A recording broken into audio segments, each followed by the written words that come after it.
اعوذ باللہ من الشیطان الرجیم بسم اللہ الرحمن الرحیم۔ اللہ تعالیٰ کی توفیق سے ہم سورت عبس کر رہے ہیں۔ ابھی تک ہم نے اس کی 14 آیات مبارکہ کی ہیں۔ عبس وتولا، اس نے تیوری چڑھائی اور منہ پھیر لیا۔ ان جاءہ الاعمی، اس لیے کہ اس کے پاس ایک نابینا آیا۔ وما یدریک لعلہ یزکی، اور آپ کو کیا چیز معلوم کرواتی ہے شاید وہ پاکیزگی حاصل کر لے۔ او یذکر فتنفعہ الذکری، یا نصیحت حاصل کرے تو وہ نصیحت اسے فائدہ دے۔ اما من استغنی، لیکن جو بے پرواہ ہو گیا، فانت لہ تصدی، سو آپ اس کے پیچھے پڑتے ہیں۔ وما علیک الا یزکی، حالانکہ آپ پر کوئی ذمہ داری نہیں کہ وہ پاک کیوں نہیں ہوتا۔ وَأَمَّا مَن جَاءَكَ يَسْعَىٰ، اور لیکن جو کوشش کرتا ہوا آپ کے پاس آیا، وَهُوَ يَخْشَىٰ، اور وہ ڈر رہا ہے، فَأَنتَ عَنْهُ تَلَهَّىٰ، تو آپ اس سے بے توجہی کرتے ہیں۔ كَلَّا إِنَّهَا تَذْكِرَةٌ، ایسا ہرگز نہیں چاہیے، یہ قرآن تو ایک نصیحت ہے۔ فَمَن شَاءَ ذَكَرَهُ، تو جو چاہے اسے قبول کر لے۔ فِي صُحُفٍ مُكَرَّمَةٍ، ایسے صحیفوں میں ہے جن کی عزت کی جاتی ہے۔ مَرْفُوعَةٍ مُطَهَّرَةٍ، جو بلند کیے ہوئے پاک کیے ہوئے ہیں، وہ صحیفے جو بلند مقام پر ہیں اور پاکیزہ ہیں، ایگزالٹڈ اینڈ پیوریفائڈ۔ اب آج بِأَيْدِي سَفَرَةٍ، بِأَيْدِي ہاتھوں میں ہے، بِأَيْدِي ہاتھوں میں لایا ہوا، سفرہ لکھنے والوں کے، سفرہ ایسے کاتبوں کے، سفرہ لکھنے والے فرشتوں کے۔ بِأَيْدِي سَفَرَةٍ، ایسے لکھنے والے ہاتھوں میں ہے۔ بِأَيْدِي سَفَرَةٍ، ایسے لکھنے والوں کے ہاتھ میں رہتے ہیں۔ بِأَيْدِي سَفَرَةٍ، ایسوں کے ہاتھ لکھے ہوئے۔ بِأَيْدِي سَفَرَةٍ، جو ان لکھنے والوں کے ہاتھوں میں رہتے ہیں۔ بِأَيْدِي سَفَرَةٍ، ایسے سفیروں کے ہاتھوں سے ہیں۔ بِأَيْدِي سَفَرَةٍ، معزز اور نیک کاتبوں کے۔ بِأَيْدِي سَفَرَةٍ، ایسے کاتبوں کے ہاتھوں میں ہے۔ بِأَيْدِي سَفَرَةٍ، ایسے لکھنے والوں کے ہاتھوں میں ہیں۔ بِأَيْدِي in the hands، سفرہ of scribes۔ بِأَيْدِي سَفَرَةٍ، carried by the hands of messenger angels۔ بِأَيْدِي سَفَرَةٍ، borne by the hands of scribes۔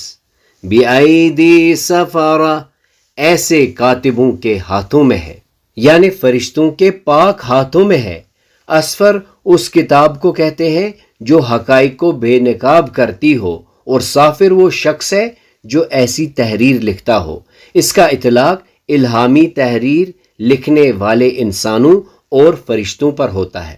مراد یہ ہے کہ قرآن لکھنے والے فرشتے معزز اور بزرگ ہیں۔ تو گویا قرآن جیسی عظیم الشان کتاب اس سے بہت بلند ہے کہ اسے تکبر کرنے والے کافروں کے سامنے پیش کیا جائے اور ان سے خواہش رکھی جائے کہ وہ شرف قبولیت عطا فرمائے۔ قرآن ایسے لوگوں کا محتاج نہیں بلکہ وہ اس کے محتاج ہیں۔ اس سے مراد وہ فرشتے ہیں جو اللہ تعالیٰ اور بندوں کے درمیان سفیر ہیں۔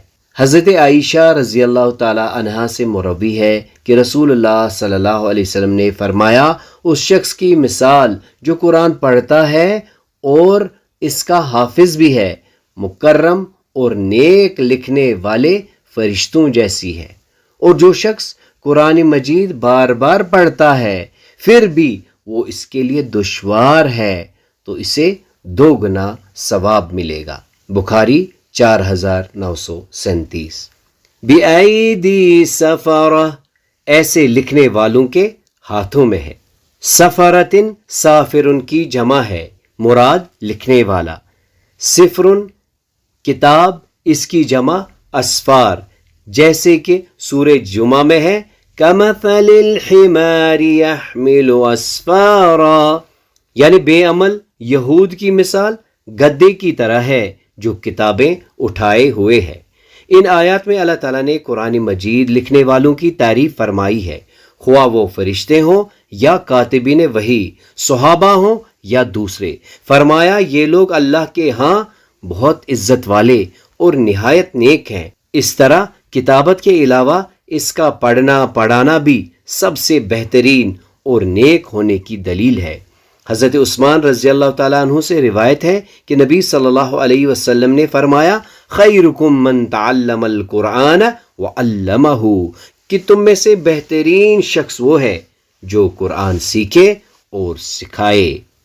سفرتن سفارتن سے بھی مشتق ہو سکتا ہے، تو اس سے مراد فرشتے ہیں، کیونکہ وہ اللہ تعالیٰ اور اس کے رسولوں کے درمیان سفیر کی حیثیت رکھتے ہیں کہ ان کے پاس وحی الہی لے کر آتے ہیں۔ فی صحف مکرمہ، ایسے صحیفوں میں ہے جن کی عزت کی جاتی ہے، مرفوعۃ مطہرہ، جو بلند کیے ہوئے پاک کیے ہوئے ہیں، بِأَيْدِي سَفَرَةٍ، ایسے لکھنے والوں کے ہاتھوں میں ہے۔ گویا پوری بات یوں ہے کہ اس کتاب عزیز تک ارواح خبیثہ کی رسائی نہیں ہے، بلکہ یہ ان پاک فرشتوں کی تحویل میں ہے جو نہایت باعزت اور نہایت با وفا ہیں۔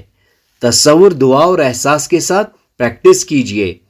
مرفوعۃ مطہرہ، جو بلند کیے ہوئے پاک کیے ہوئے ہیں، بِأَيْدِي سَفَرَةٍ، ایسے لکھنے والوں کے ہاتھ میں ہے۔